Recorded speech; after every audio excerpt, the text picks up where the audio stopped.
So the idea for this film, The Dark Places, came to me because we had just gotten the information that the stay-at-home order was going to be extended to May 15th. And at that point, I knew I was going to go absolutely insane if I didn't do something. We started brainstorming on ideas of what we could do, and I decided, hey, I'm going to make a feature film, and I got in the idea of Hitchcock's Rear Window and that whole murder mystery thing.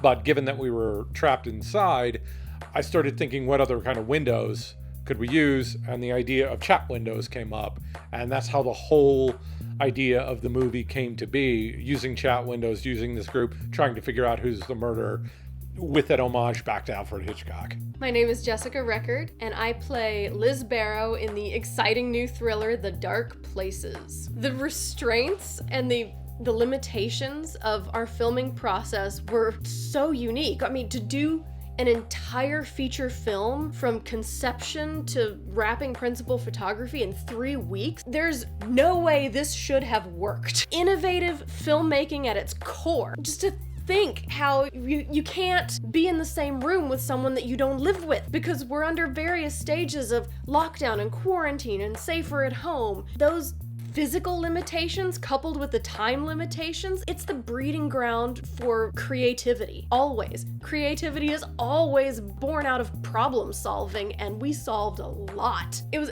an absolutely phenomenal process, unlike anything I had ever done before. So the way I adapted my directorial style for The Dark Places was that my usual method of taking actors aside and giving them notes was not something I could do directly because everyone was on these group chats at the same time. So what I did was utilize the webcam service that we were using, had a chat feature that I could message actors directly. And so I was able to give individual notes to each actor that way. The other problem I had is that I'm in most of the shots in the background while the character of Liz is performing because I live with the lead actress. And so my method of doing that was we wrote in a convention where my character was a gamer, so he's always playing games, and we had this one game up on one of my computer screens. But if you look, there's 2 computer screens, and the second one is turned just enough away from the camera so you can't see that I actually had the group chat up on that and was able to monitor and figure out what I was doing through that secondary computer screen. Building chemistry with my co-stars was actually pretty easy, and that's because I'd worked with most of them before. I mean, if you already have an established rapport or relationship, it's easier to slip into the different roles and dynamics that you need to do. And I think it showed in how long it had been since I'd really gotten to work with some people closer to home, in the home, and people that, I know and love and have worked with. It was very, very easy to just be me with those people being them. Not only was the cast for The Dark Places fantastic and it completely exceeded my expectations of their capability, I was thrilled to bring a group of people together who, in a standard short film, especially one with a $50 budget, would never have had an opportunity to work with each other before because they were all over the country and in one case in the United Kingdom. So to get all of these people together who just gelled absolutely immediately. And I think the reason is that the people I chose to be part of this, it wasn't auditioned, it was friends. And the common trait that everyone had was just a hungry desire to create, to be artists.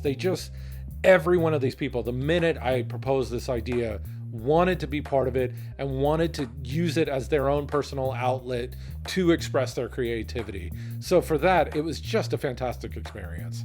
Some challenges I faced in relating to Liz. There was a challenge of finding ways to sympathize with her or turning that into, she's not a bitch, she's just not aware of this, or she's very focused on that. And it became a dialogue, with the director about what is most important to her at this point in time. It's not that she doesn't care about this or hates that. It's that her importance is focused somewhere else. And it was finding the way to sympathize with the driving force of the character.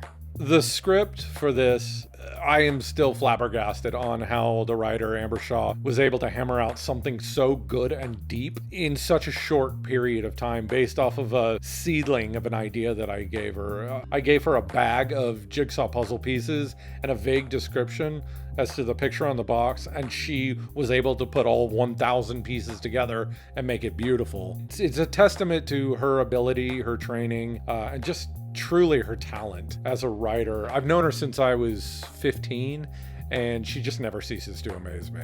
To other actors who find themselves in a role such as this one, here's my advice to you. You gotta roll with the punches. Do your homework, do all your good actor homework, know your lines, know what's going on in and around the text, and then be flexible. Like you should on any set, but approach it with patience, with calm, and the ability to turn on a dime. It's such a dynamic way to make a film, and there's just no way to know what curves you're gonna get thrown. So do your work and be flexible. Also, if you find yourself in a similar situation, it means what we did was really right and has become more of a standard, so good for us. But I do think it's something that I'm just super proud of. It's something that I decided that walking away at the end of this, I know, and I hope the rest of the cast and the writer feel this way, that after we accomplish this, we're set for the rest of our lives because we made something happen that we shouldn't have been able to, and we made it good. Yeah, I think not only did the film come out good, the deeper message of the film, the deeper drive of the film came out amazing. And hopefully goes on to inspire other people to just do whatever, regardless of their limitations. What I would say to other filmmakers attempting to do something similar, even if it's a sketch or a short, is, just do it. Just let it happen. Don't dwell, acknowledge your limitations. Acknowledge that, yes, this is unfortunate because I'd like to do it that way, but don't fixate on them. Just create, just do your thing. Tell the story you want to tell, and don't worry about whether or not you can get a grip truck in time or whether or not you're even able to leave your house. Just do you and make something and enjoy it and send it out there to the world. Nothing can stop you from doing what you want to do, from creating what you want to create, and no one can tell you otherwise. So when you are done, when this is out and we can go out there in the world and you make a film, even if it's not under the same situation, and you make it and people see it and someone hates it, it doesn't matter. They can't lock it down. You have the control. We're all in this together, man. And woman. And anyone who's watching it. Make sure to check out the movie, The Dark Places.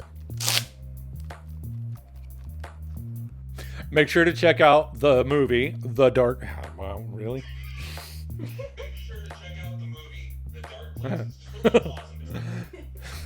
Places. Make sure to check out the movie. The Dark Places. All right. Be sure to check out the movie, The Dark Places. And now, that guitar's stuck.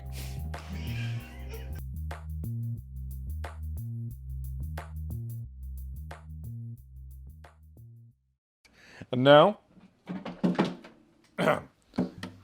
here's Wonderwall.